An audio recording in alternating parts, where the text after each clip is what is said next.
Salvador García Carrillo, hombre hecho a sí mismo, trabajador incansable, inclinado hacia la igualdad de clases desde muy joven. Estos pocos conceptos nos pueden dar idea de ese gran interior de mi personaje de hoy. Nacido en Barranco Hondo, en Gáldar, en un año del siglo pasado, desde muy pequeño, se niega a integrarse en el destino que la sociedad de aquella época le había preparado debido a su condición social. Su paso por el seminario, con el único objetivo de poder comer 3 veces al día y aprender a leer y escribir sin ningún tipo de atracción mística hacia la profesión de sacerdote, le hacen desde muy niño ser contestatario con el régimen establecido. Desde este momento, Salvador, a través de sus vivencias, nos hará recorrer su mundo, conociendo su historia, internándonos en su cueva interior, llena de sensaciones por él vividas.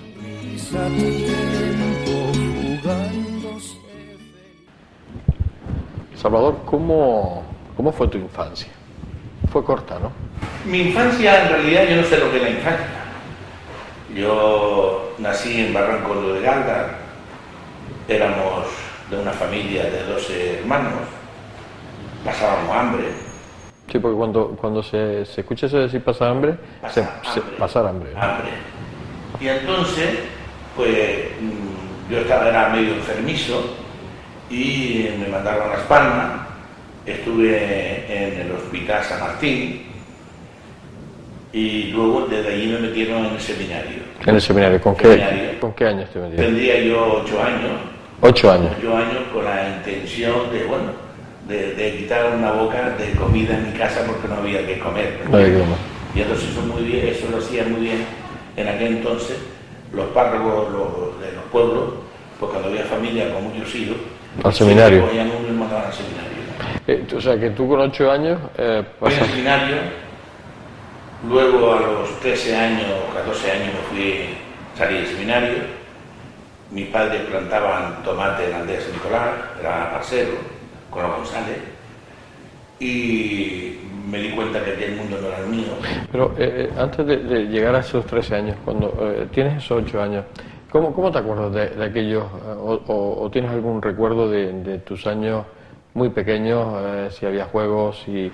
Bueno, en aquel entonces jugábamos a la pelota de calcetines, de las medias viejas, de las medias de su madre, ¿no? Le robamos las medias para hacer una pelota con papel y con cosas de esas para después jugar con los chiquillos allí. Estaba el juego del trompo, nos poníamos a jugar los trompos y le sacábamos una púa, entonces metíamos un montón de moscas dentro allí porque se enguía más, ¿no? ¿Y tú recuerdas las navidades de aquella época? ¿Cómo eran? No existían. Ni reyes, ni en mi casa, ni los reyes, ni nada, porque no teníamos nada, nosotros éramos una gente muy pobre y no teníamos nada. Así, pasábamos hambre. O sea que ni siquiera para celebrar las navidades. Yo recuerdo que yo era uno de los privilegiados porque yo como comía todos los días 3 comidas al día y tenía que ducharme, pues no tenía problema. En aquel entonces para ducharme tenía que ir a un barranco donde corría el agua, que era manantial caliente, el Barranco Hondo. Para ducharte. A ducharte, ¿no? El agua, que era un agua riquísima, y un agua que sería un poco caliente, ¿no? Temperatura, bajo un nogal precisamente, ¿no? Esa era la ducha. Esa era la ducha, ahí íbamos a ir, iba tu madre y las vecinas a lavar ahí la ropa, ¿no? Sí, era un momento bastante triste, ¿no? Yo muchas veces cuando les cuento esto a mis hijos, les digo, no se olviden nunca que la vida no es esto, que ha habido vida peor que esta, ¿no? Momentos peores, ¿no? Porque llegas al seminario con 8 años y ¿para ti qué significó aquello? Porque estás rezando todo el día, lo único es rezar, no había otra cosa. No tenías ninguna visión, no sabías por qué ni por qué no. Te ponías a rezar y punto, ¿no? Te enseñaban a leer y escribir, te enseñaban a prepararte, iban preparando con una guía concreta, ¿no? Pero luego, el motivo que yo marché al seminario era porque a mí se me quemaron 4 hermanos en la aldea San Nicolás. El más mío tenía 24 años, una hembra de 22, otro varón de 18 y otro de 16. Y entonces, pues, mi madre pues, se quedó sin ninguna ayuda y se fue a la aldea a plantar tomateros, y yo salí del seminario y iba a mi madre a la aldea, y cuando llegué a la aldea, pues me di cuenta que aquello no me gustaba, que no era mi mundo, que aquello yo estaba acostumbrado a otra filosofía, a otro modo de vida, y que claro, cuando quería vivirme allí tenía que ir en un estanque, cuando quería, no tenía ni sitio en las necesidades, ¿no? Es decir, era una habitación con 2 cabras, 3 cabras al lado, como dice el otro, y la gallinita, eso es lo que teníamos aquí. Entonces, ¿no? Vivíamos en una situación de pobre, ¿no? Trabajando todo el día, ¿no? Entonces yo a los 16 años me fui voluntario a automovilismo y estuve en automovilismo voluntario por 4 años, pero nosotros no eran por 20 meses. Y cuando yo veía que aquello yo había aprendido a mecánico, que no tenía ni idea, pero había aprendido algo, pues un día le pegué un pan un ojo a un teniente Sí. y me expulsaron de automovilismo. Se te echaron. Me echaron y entonces me convalidaron el tiempo servido Para el servicio militar. para el servicio militar. Y luego me vine a La Palma y por mediación del padre Moreno de los jesuitas, pues me metieron a trabajar con Betancourt en los talleres de Alminilla, al lado del cementerio Del puerto.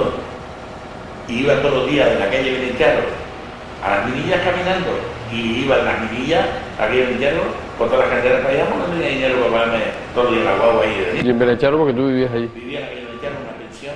En una pensión de la calle Benecharo. Que me parece que todavía está, En la ¿no? calle Benetiaro Creo que existe todavía esa pensión. Sí. ¿Y te ibas caminando? Iba todos los días caminando, iba y venía.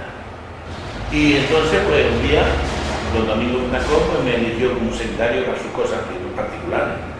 Y me fui don Domingo, estuve 2 años con Domingo de secretario particular. Y en esa trayectoria de mi vida, pues salió una plaza de celador en el ambulatorio de especialidades frente a las oficinas municipales de hoy en León y Castillo.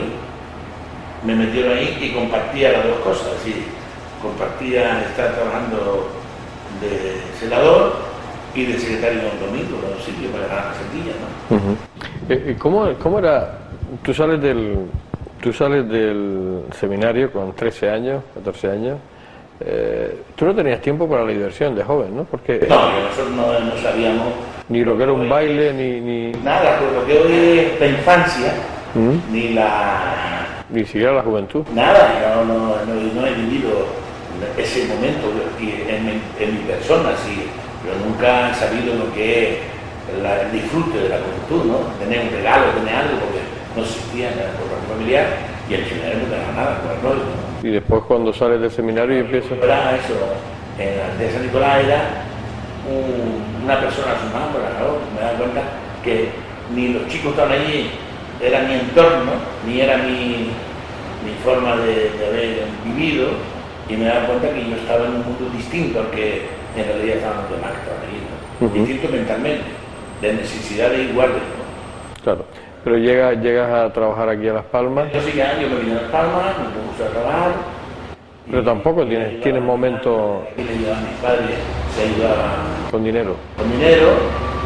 Y ya cuando entré en la seguridad social fue para mí ya lo que podemos llamar llegar al techo de mi vida, ¿no? O sea, ya he encontrado algo que te permita ganar y al mismo tiempo ser alguien, ¿no? Y efectivamente estuve ahí trabajando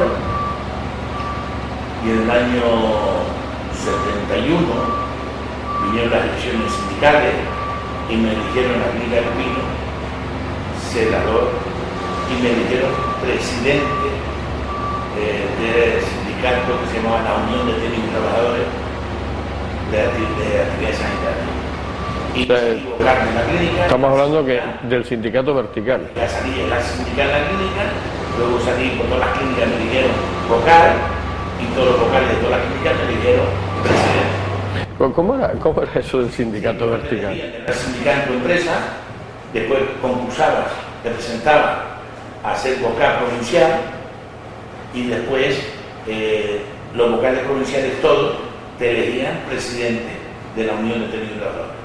Un sindicato vertical que no tenía nada que ver con los sindicatos de clases, ¿no? También te intento decirte que yo tuve la libertad de siempre decir lo que pensaba y siempre tuve la libertad de defender mi interés.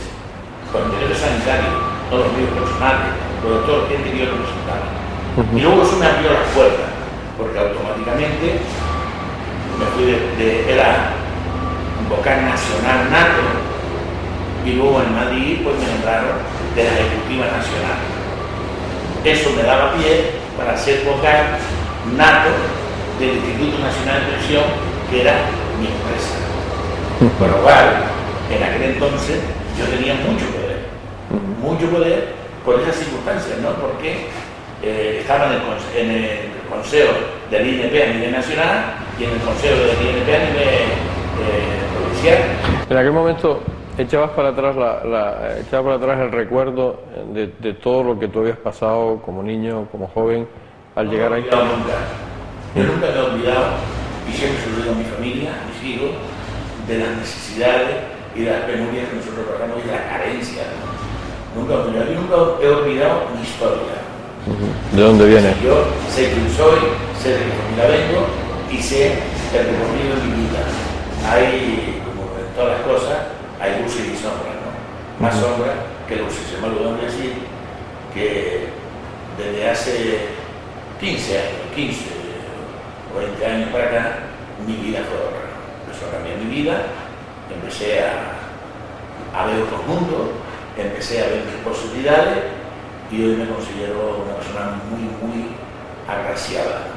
Volvemos a esa edad tuya juvenil, a esa edad tuya del trabajo, a esa edad en que tú vas a la aldea, en que te vienes de la aldea, en que te vas a trabajar a Las Palmas.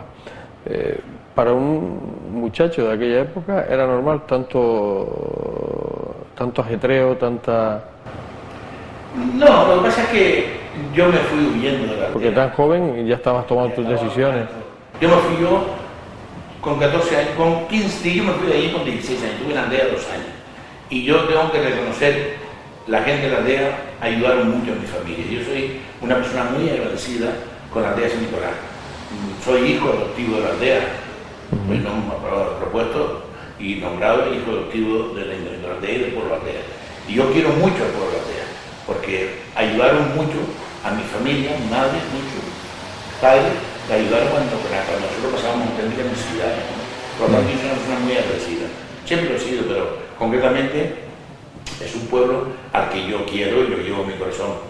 Por esa circunstancia y porque mis hermanos están enterrados en el cementerio de la aldea, ¿no? ¿Cómo eran las relaciones con las chicas en aquella época en que tú te movías con 16, 17 años? ¿Cómo se conocía una chica en aquella época? ¿Paseando? ¿Con las miradas? ¿Pero es que se iba oyendo los bailes, oyendo las sillas? ¿Y tú solías ir a los bailes? Sí, pero la relación era muy poca. Yo en la aldea no tuve novia ninguna. Yo vine a conocer lo que se llama una mujer, pues cuando tenía 17 años, que conocí pues a una señora, que yo fui ordenanza de esa casa, y me utilizaron. Un niño bueno, un niño nuevo, y me utilizaron. Entonces, esa fue mi vida, esa fue la primera experiencia que yo tuve en la vida con una mujer. ¿Y dónde se conocían? ¿Los bailes? ¿Conocían las chicas? Los cines, en el paseo en la plaza. En la plaza. En la plaza, pero claro, yo no iba ni a paseo ni al cine, porque no tenía ropa suficiente para ir dignamente. Mi madre me ponía un pantalón toda la semana y los viernes lo lavaba con añís y con un poco de almidón y lo ponía ahí a secar para ponerlo 7 días y plancharlo, ¿no? Sí, en aquel entonces no gozabas de lo de hoy te quitas todo el día un calcetín, o te quitas todo el día hoy la ropa, si te cambias, claro. Te cambias, entonces era una semana lavarlo y volverlo a poner, porque había otra cosa. Y si estaba roto, podía ir los años, ¿no? Claro, y tú no salías así al paseo. Muy poca, mi salida era muy poca. Cuando llegas a Las Palmas, no eras bailarín. Nunca he bailado, no sé nadar, porque no tenía tiempo ni para ir a nadar. Eso ya un poco de gandulismo, pero bueno, o de miedo al agua. También puede ser, ¿no? No se calma, de las dos cosas. Cuando llegas a Las Palmas, cuando estás viviendo en la isleta, en esa pensión, ¿cómo es tu vida? Porque ahí estás solo y... Ahí estaba solo y muy triste, pero no tenía amigos, no tenía nada. Entonces fue, bueno, pues ahí fue cuando conocí a Guedes, para descanse, que también trabajaba con nosotros en el Marcore, Marito Guedes, y ahí conocí a mucha gente que me ayudaron mucho. Pepe Travieso, que era mi maestro, en el taller, mucha gente. conocí yo en las minillas y mucha gente que me ayudó también y que... Sí, pero tú estás hablando que tenías 19, 20 años, 21 sí, años, 22 años, ¿no? Después pues, conocí a una niña en San Lorenzo, fue la primera novia que yo tuve oficial. En San Lorenzo, ¿y eso qué fue? ¿En una fiesta allí o...? No, la conocí en la parada del coche de obra de aquí de... Para los coches. Curioso, sí. Ahí donde estaban los Aicasa. Sí, hay casa, exactamente. Y entonces después pues me volví a reencontrar con una chica de Barrancondo, que hacía muchos años que yo no la veía, había nacido el mismo día que yo nací, y había una relación con ella, y me casé con ella. ¿Te casaste con esa chica? Me tuve 3 hijos, y luego me divorcié, y llevo 20 y pico años viviendo con mi actual mujer. Una vida... Y los hijos de mi actual mujer. Entonces, en aquella época, Salvador, ya estabas trabajando, ya empezabas de mecánico en los Betancores, los famosos Betancores, porque en aquella época los Betancores eran dueños de media isla, ¿no? Sí, aquí entonces había 4 dueños de la isla, ¿no? Que era el Conde, los Boní, los Betancores y la Marquesa de Aruca, esos eran los dueños de lo que llamamos la isla. Después estaban los verdugos, estaba... Vamos, los Betancores tenían, mitad de la isla era todo platanera. Todo, además éramos exportadores e importadores de todo lo que venía aquí, ¿no? Y yo contra el Mediterráneo tenía la concesión de ese tema, ¿no? Y era don Diego Betancor, o don Domingo, o don José, o don... Vamos, había un grupo ahí que mandaban, tenían un poder personal, ¿no? Y además, don Domingo estaba casado con doña Dulce María Hernández Suárez, ¿no? De las escuelas, así que eran 2 familias unidas con mucho poder y propiedades, ¿no? Había mucho... en aquella época se notaba el caciquismo, se notaba... Sí, porque se notaba el clasismo. El clasismo. Había mucho clasismo. Habían ricos y pobres. Y pobres, ¿me entiendes? Y el rico era señorita o señorito, y el pobre era el desgraciado que estaba ahí, ¿no? Había una gran diferencia clasista, ¿me entiendes? Sí, pues la clase media prácticamente no existía. Entonces no existía la clase media. Existía el que tenía una tiendita, pero era hermanito, Lolita o Pepito, ¿no? Y era alguien que tenía un bar pequeño, pero porque esto que hay hoy, restaurante para comer, en aquel entonces no existía. Iban los bares a tomarte. Había un cocinero o una cocinera que hacía carne con papa o hacía 4 tortillas, y esa es la papa normal. Sí, pero aparte eso de... Los chochos. Los chochos, claro. Eso de comer fuera no se estilaba. Entonces no había nada. A comer en casa. Solo no existía, lo que hay hoy no existe, sí. Los mismos chicos de hoy, la única diversión que existía en aquel entonces era ir al cine, los domingos. Iba al cine con tu novia y la novia iba acompañada de una tía o de la madre o de la abuela y la madre. ¿Entiendes? Para que no se te fueras a comer, ¿no? Hoy en día, ver en la calle con qué desparpajo pues vive la juventud de hoy, y yo de verdad me digo las cosas, las carencias que tuvimos nosotros, ¿no? Y que gracias a Dios hoy no tiene la juventud de hoy, ¿no? Ahorrador de electricidad Estamina. Tras muchos años de implantación en Canarias, les ofrecemos la posibilidad de ahorrar de un 10 hasta un 35% del consumo de su factura de electricidad. Tenemos un ahorrador que se adapta a sus necesidades, sea cual sea su tipo de negocio o industria. Muchos ahorradores puede encontrar en el mercado, pero solo Estamina ha demostrado su eficacia. No deje que los gastos abusivos de electricidad afecten su economía de negocio. Pídanos presupuestos sin compromiso al 921-481-249. Ahorrador de energía Estamina, la solución a sus problemas de exceso de consumo. Ahorre de un 10 hasta un 35% de su factura de electricidad.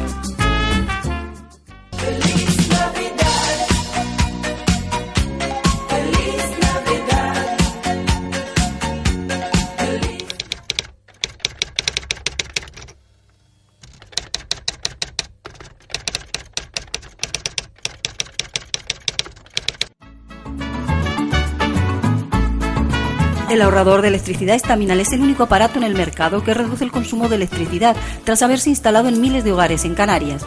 No deje que su factura de electricidad afecte su economía familiar. El ahorrador Estaminal le garantiza una reducción de un 10 hasta un 35% de su recibo de luz. Estaminal no necesita ninguna instalación especial, es autoinstalable y no consume electricidad. Diga basta al excesivo consumo de electricidad y llámenos al 928-481-249. Reduzca hasta un 35% de su factura de electricidad. Estaminal, su seguro de ahorro.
La manchega llanura se vuelve a ver en la figura de Don Quijote. Llevamos unos minutos hablando. Le he escuchado vehemente cuando me contaba sus penurias, sus sombras más que luces, su continuo luchar en contra de la injusticia. A pesar de su aspecto exterior de duro, no encontramos a una persona sensible con todo lo que le rodea, sus preocupaciones acerca del bienestar del prójimo. Debo reconocer que poco a poco me va desarmando y me va metiendo en una dimensión en la que solo está él y sus vivencias.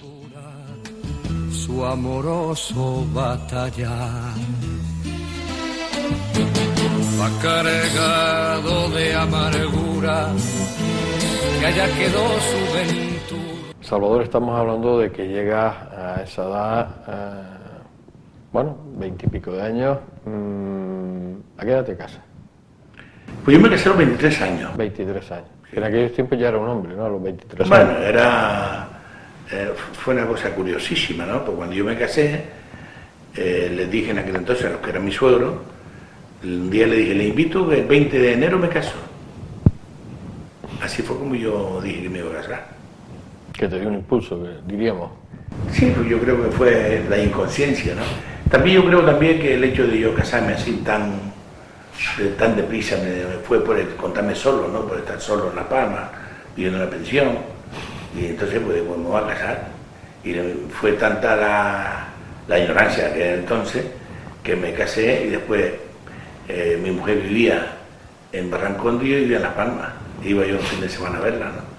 Qué fuerte, ¿no? Sí, después ya pues un día ya me compré mi primera casita. Y vivía... Me vine a La Reolla a vivir. O sea que estabas en Barrancondo, estaba tu mujer ya casado. Ya casado, sí. Y la veías los fines de semana. Y todos los fines de semana iba a ir por arriba, claro. Trabajaba en la clínica y me iba todos los fines de semana. Por eso te digo que la vida, muchas veces la historia de uno pues tiene su historia, todo el mundo tenemos nuestra historia, ¿no? Es una historia, como decías tú, con más sombras que luces, ¿no? O sea que la gente a lo mejor te ve en la actualidad tan risueño y tan... Sí, no. Porque siempre ha sido así, ¿no? Siempre Hombre, ha sido... a mí cuando me dieron mi casa en La Reolla, aquella noche no había ni sábana ni nada para taparme, yo me tapé con una gabardina que tenía.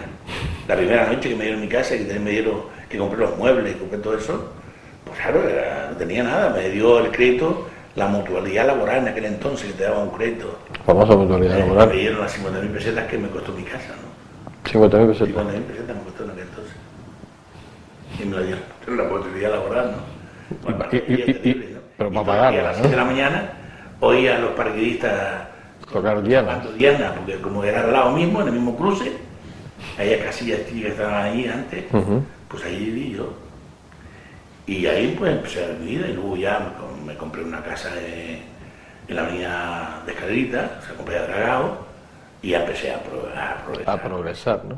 Pero claro, yo me imagino que esa casa en Las Rollos para ti fue como, vamos...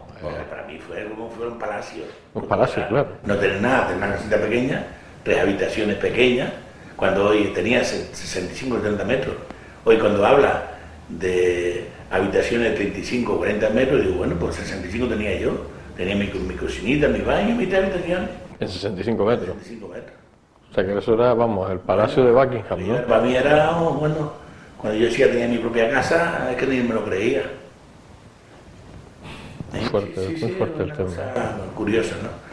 Y eso lo tengo que agradecer a Ignacio Quintana, un señor de Teror, que era el jefe de la vivienda del patronato.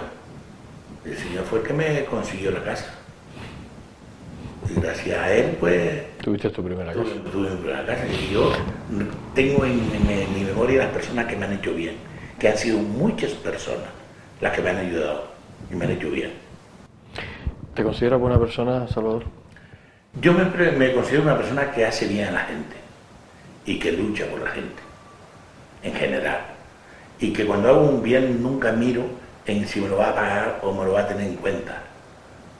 El único que tiene que tener en cuenta de las cosas que yo hago soy yo mismo.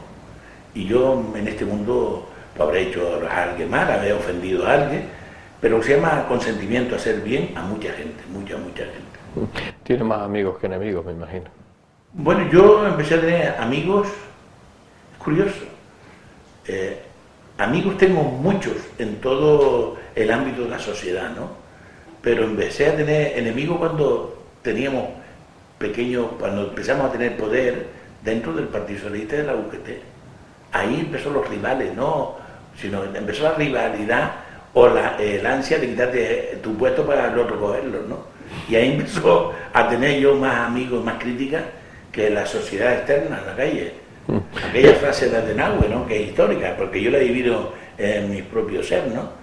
Aquello de decir, tus enemigos son tus compañeros de viaje y tus rivales son la oposición, y es verdad, es verdad.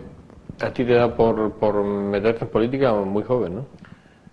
Nosotros nos metimos en política, un grupo de chicos jóvenes, en el año 70-71, que fue Anastasio Travieso y yo, y que nos conocimos en el sindicato Vertical.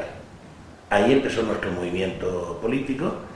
Después conocimos a José Carlos Mauricio, estuvimos en los movimientos de José Carlos Mauricio, en el Terrero, empezamos allí, empezaron a utilizarnos, porque nunca hay que decir la verdad, los que sabían, entre ellos Jesús Montesinos, que era un periodista de la provincia, llevaba temas económicos, y empezaron a utilizarnos.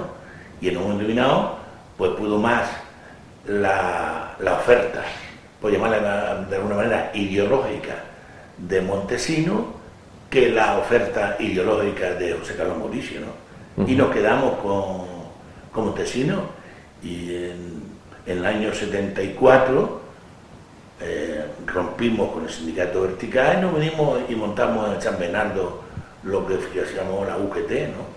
La Unión General de Trabajadores. En aquellos tiempos la policía era más durilla en aquellos tiempos, o ya era muy suave. En el último momento ya nos conocían todos, sabían quiénes éramos, sabían que nosotros no éramos gente de hacer cosas raras, ¿no? No éramos agresivos, éramos gente que defendíamos con la palabra, ¿no? Y que luchábamos por nuestros ideales con la palabra. Nunca fuimos gente de ir de manifestaciones a romper cristales, ni a hacer barranadas, ¿no? Ni barracadas, ni nada de esto. Era la gente que luchábamos en todos los foros, en los foros sindicales, en los foros donde estaba el delegado sindicato o el delegado de trabajo, que era oficialista, como era lógico, ¿no? Del régimen, y nosotros decíamos cosas muy claras. Se fiaron nosotros porque en el Consejo de Trabajadores, en el Consejo General de Trabajadores, que era aquí, pues Anastasio y yo éramos las personas más fuertes y con que más dureza hablábamos, ¿no? Después había otro que hablaba, pero lo hacía para la galería, porque interiormente estaban de acuerdo con el mundo político, ¿no? Que regía en aquel entonces. Y entonces Anastasio y yo pues empezamos con la UGT y el Partido Socialista. Dentro del Partido Socialista había dos movimientos, los históricos de siempre y la gente joven que queríamos abrir ahí una brecha, ¿no? Era lo que en aquel tiempo se llamaba los renovadores. Exacto. Entonces nosotros lo que hicimos fue nos integramos con los históricos, y aquí no se notó esa división de los históricos, los que vienen del partido de la guerra, o los que estábamos dentro, ¿no? Entonces aquí hubo pues una integración total y fuimos acogidos con mucho cariño. ¿Tu vida familiar cómo discurría en aquellos años? Bueno, yo trabajaba en la clínica, vivía, como ya te digo, en la Reolla, y entonces buscaba alicientes distintos a lo que tenía en aquel entonces, ¿no? Es decir, no me sentía realizado en mi vida familiar y no me sentía realizado en mi mundo de trabajo, sino que quería buscar algo porque las inquietudes de aquel entonces no existía otra cosa que estar en algo que te prohíben, ¿no? Y eso sí era un aliciente, el luchar por algo que te estaban prohibiendo, que es la vida política, libertad, tal, y claro, empezaste a conocer otro mundo y dediqué mucho tiempo al mundo político y al mundo sindical. ¿Y tu familia lo aceptaba en aquella época? No, yo creo que eso fue uno de los motivos de mi separación. En aquel entonces no había divorcio, había separarte, ¿no? Y en el año 79 yo me separé. Me fui a un viaje a los Estados Unidos y cuando regresé pues ya no volví. Lo que puedo sentirme orgulloso es que nunca he dejado en todos los sentidos de ser padre. Yo siempre me he sentido que todos mis hijos son iguales y que mis hijos les quiero a todos iguales, ¿no? Y que mis hijos no pueden decir nunca que su padre les abandonó, no les escuchó, no les ayudó, no les ha motivado para que puedan buscarse su trabajo. Siempre he sido una persona que ha luchado por mis hijos, por todos iguales. La relación es buena con ellos, claro. Con mis hijos tengo una excelente relación. Y con mi ex mujer, yo no tengo absolutamente nada contra ella, porque ella no es culpable de mi separación, porque fue la propia circunstancia. Uno tenía otros contactos, mi mujer siempre estaba en mi casa y no tenía otra relación, venía del campo, y yo pues estaba todo el día en la calle, tenía más relaciones, no estar, y quiera o no quiera, pues conocía a más personas, ¿no? Y en esas relaciones conocí a la que hoy es mi mujer, con la que me siento muy integrado, enamorado, y que ha sido mi salvación, ¿no? Ya me llevas muchos años, ¿no? Sí, llevamos 32 años. Ya está bien, ¿no? Y gracias a ella, pues yo he prosperado mucho, ¿no? Esa es la pluralidad. Llega un momento en que la vida política te absorbe, ¿no? Es decir, que pasas a ser más político que trabajador, ¿no? Sí, a partir del año 76 me fui a Madrid y me cogieron para que organizara la Federación de Sanidad a nivel de toda España. Y entonces, pues me empecé a visitar residencias sanitarias, pueblos, ciudades, nos quedábamos en las casas de los compañeros, en la habitación del niño o de la familia. En aquel entonces, no como ahora, cobraban en hoteles de 5 estrellas. En aquel entonces nos quedábamos en casa del compañero, del amigo, ¿entiendes? Y así recorrí toda España y se creó la Unión General de Trabajadores de la Federación de Sanidad y en un congreso en Galicia, en Santiago de Compostela, pues me eligieron secretario general. Y entonces pues fui nombrado secretario general y me pasaba más tiempo en Madrid que aquí. Me iba los lunes y venía los viernes. Y me recorría toda España dando conferencias, discursos, hablando de lo que era el mundo sindical, discutiendo con los empresarios a nivel nacional, con los ministros. Y ahí tuve una gran amistad con 2 ministros de la UCD de aquel entonces, ¿no? Con Sánchez de León tuve una gran amistad y con Juan Rodríguez de la Sora, que fue una excelente persona y que yo le tengo un recuerdo, ¿no? Fue un hombre que todas las cosas que yo le propuse me las aceptó. Tanto así que me llegó a nombrar director de recursos humanos de la provincia de Santa Cruz de Tenerife. O sea que ya fuiste también un cargo político del gobierno en aquel momento. De la UCD, en aquel entonces. Y me recuerdo que cuando fui a ver a Ramón Rubiar, que era nuestro presidente del Partido Socialista, le dije que me habían ofrecido esto, y el propio Nicolás Redondo, padre, y Ramón Rubiar me dijeron que era bueno que fuera ya cogiendo experiencia en la administración porque íbamos a tener el poder muy pronto, ¿no? Y así fue. 2 años después ganamos las elecciones. Y sigues en la política, lógicamente. Yo soy ahora militante socialista, porque como... Pero digo que en aquella época, sí, sé que lo sigue siendo, pero en aquella época que llegas a Las Palmas de nuevo, ocupas cargos de poder en... No. Yo llegué, me cesaron en Tenerife porque denuncié la mala praxis que hacía un servicio de traumatología allí en Tenerife, desviando enfermos a clínicas privadas, y luego estuve aquí, donde no se contaba conmigo, me ofrecieron varias cosas que yo no quería, y luego Ernest Yu, en paz descanse, con Javier Juste Grijalva, me propusieron ir a Euskadi, de responsable de recursos humanos en Euskadi. Y me fui a Euskadi, estuve 9 meses en Euskadi. Luego de Euskadi me fue a buscar a Tomás Padrón, el presidente del Cabildo de Hierro, ¿sí? Y me llevó al Hierro para que le arreglara el hospital, que aquello era un desastre, tanto desde el punto de vista estructural como desde el punto de vista de dirección. Y estuve ahí 4 meses, no quería que me fuera, porque claro, yo estaba en excedencia y me volví a reincorporar. Y luego Antonio Plasencia, que era el presidente del Cabildo de La Gomera, pues le pidió a Jerónimo, que era el presidente del gobierno, y a Alberto Guanchi, para descanse, que me mandara a La Gomera. Y en La Gomera tuve 7 meses y me tocó, por desgracia, dirigir y organizar todo el traslado de los quemados de La Gomera. Del incendio que murió el gobernador civil. El gobernador civil, se quemó el presidente del Cabildo y mucha gente murieron, ¿no? Y hubieron 22 muertos y más de 70 heridos. Y estuve 36 horas sin dormir.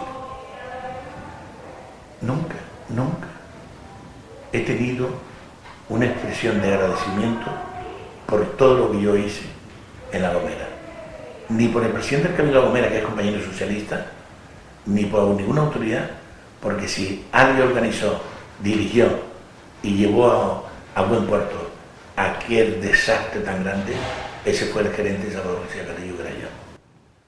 Y nunca te lo recuerdo. Nunca. Es un de esos sentimientos que lleva interiormente cuando veo que a tanta gente se premia, se le da medallas, se le da tal, Y sin embargo, a las personas que trabajamos y que luchamos por hacer un bien, pues nunca se lo tuvo en cuenta, ¿no? Es una cosa curiosísima, ¿no?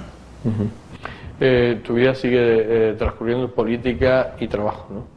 Sí, trabajaba en la clínica, yo era controlador de suministro desde el año 77. Habías ido ascendiendo también a la Ascendí clínica. controlador de suministro, era el jefe de la almacén, y entonces un día Alberto Guanche fue a buscarme a Euskadi para si quería venir de director de la inspección de trabajo. Le dije que no era inspector de trabajo y eso no me gustaba. Después me ofreció la Dirección General de Consumo, en aquel entonces no existía prácticamente consumo, ni sabía lo que era, tampoco. Y un día me llamó José Manuel Hernández, que era secretario general de la UGT, y me dijo que no dijera que no, que me iban a ofrecer un puesto y que no dijera que no. Y entonces me llamó el vicepresidente del gobierno, que era Juan Alberto Martín, y me ofreció el puesto de gerente del Polinos Inama.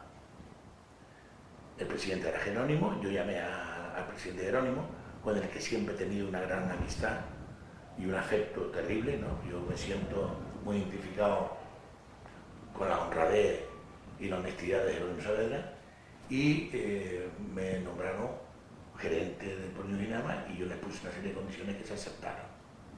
Y ahí estuve 2 años, que ustedes ya conocen mi historia en Inama, que quien puso orden y quien puso servicio y que puso organización en lo que era el Polinos Inama soy yo. Mire, es curioso, yo tengo hasta una tesis doctoral y alguna alumna, y tengo toda la fotografía y todo, del Polinos Inama, de lo que se llama la noria, ¿sabes? Yo le puedo enseñar a ustedes escrito, donde yo defendía el tema de la noria, y el otro día la inauguraron. No me invitaron, pero bueno, otra cosa curiosa, ¿no? Y todo lo que se llama la Rambla, todo lo que es la Rambla, todos esos árboles que hoy están ahí tan bonitos, fueron en aquel entonces cedidos por mí y plantados por los vecinos. ¡Feliz Navidad! ¡Feliz Navidad!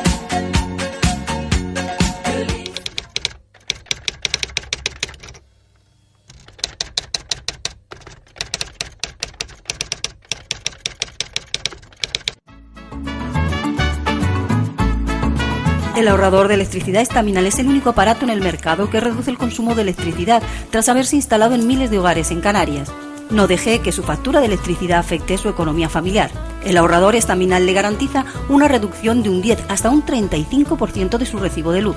Estaminal no necesita ninguna instalación especial, es autoinstalable y no consume electricidad. Diga basta al excesivo consumo de electricidad y llámenos al 928-481-249.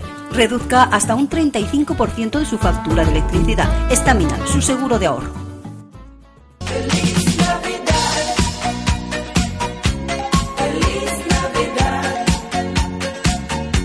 ¡Feliz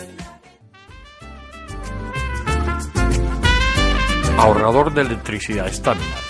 Tras muchos años de implantación en Canarias, les ofrecemos la posibilidad de ahorrar de un 10 hasta un 35% del consumo de su factura de electricidad. Tenemos un ahorrador que se adapta a sus necesidades, sea cual sea su tipo de negocio o industria. Muchos ahorradores puede encontrar en el mercado, pero solo Estaminal ha demostrado su eficacia. No deje que los gastos abusivos de electricidad afecten su economía de negocio. Pídanos presupuesto sin compromiso al 928-481-249. Ahorrador de energía Estaminal, la solución a sus problemas de exceso de consumo. Ahorre de un 10 hasta un 35% de su factura de electricidad.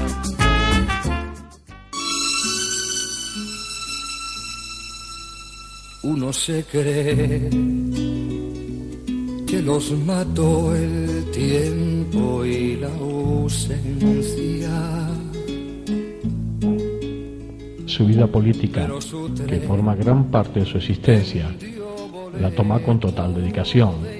Sus ideales, su mundo igual sin diferencia de clases, recorre media España en su lucha porque se reconozcan los derechos de los demás.